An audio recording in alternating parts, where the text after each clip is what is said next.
நான் இன்றைக்கு சொல்லுகிறேன், துணிந்து சொல்ல முடியுமா? எதிர்க்கட்சியிலே அங்கே இருக்கிற அனைத்து இந்திய அண்ணா திராவிட முன்னேற்ற கழகத்தில் இருக்கிற நண்பர்களை பார்த்து கேட்கிறேன்.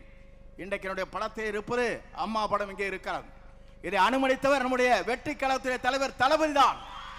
நான் எதற்காக சொல்லுவேன் சொன்னால், என்னை அழைத்தார், நீங்கள் அம்மா படத்தை வைத்துக் கொள்ளுங்கள், அப்போதுதான் எனக்கு மகிழ்ச்சி அளிக்கும் என்று சொன்ன ஒரே தலைவர் வெற்றி கழகத்துடைய தலைவர்.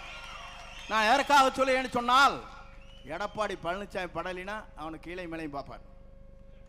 நான் பார்த்தேன்.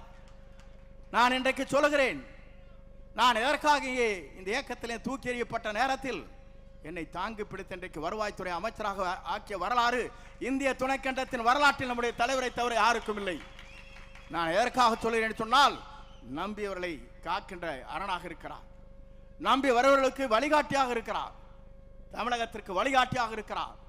இந்திய துணைக்கண்டமே வியக்கத்தக்க அளவிற்கு ஒரு ஆற்றல் மிக்க சக்தியாக தமிழகத்தை பயணம் வந்து கொண்டிருக்கிறார். நான் எதற்காக இதை சொல்லுகிறேன் சொன்னால், நான் எல்லா தலைவரும் பார்த்து விட்டு வந்திருக்கிறேன். புரட்சி தலைவரோடு பயணத்தை மேற்கொண்டேன், அம்மாவோடு பயணத்தை மேற்கொண்டேன்.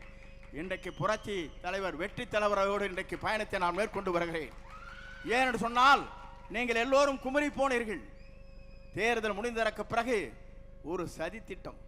நான் கேட்கிறேன், இந்திய நாட்டின் வரலாற்றில், தமிழகத்தின் வரலாற்றில் புரட்சி தலைவர் அம்மாவை 21 நாட்கள் ஜெயிலில் அடைத்தவோடு கூட்டணி வைக்கலாம் என்று சதிகாரர்கள் இருக்கிறார்களே, அதை தகர்த்தெறிய வேண்டுமா வேண்டாமா?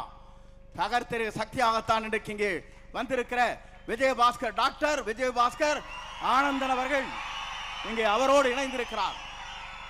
இங்கே இருக்கிற விஜய வளர்மதி அவர்கள், அதோடு சட்டமன்ற உறுப்பினர்கள் எல்லோரும் நினைத்தார். ஏன் நினைத்தார் என்று சொன்னால், துரோகம் இங்கே இல்லை, ஆனால் துரோகம் அங்கே இருக்கிறது.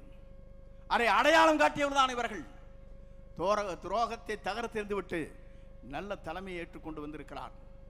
நல்ல தலைமை மட்டுமல்ல, இந்தியாவிற்காக வழிகாட்டியாக இருக்கிற தலைமை, இந்திய நாட்டின் வரலாற்றில் ஒரு தூய்மையான தலைமை, நேசிக்கின்ற தலைமை, வருகின்றவர்களை வரவேற்கிற தலைமை, அத்தனை பேரும் அரவணைக்கிற தலைமை நம்முடைய தமிழக வெற்றி கழகத்துடைய தலைவர், நிரந்தர முதலமைச்சர் வெற்றி தளபதியை தவிர யாரால முடியாது என்பதை நாம் பார்க்கிறோம்.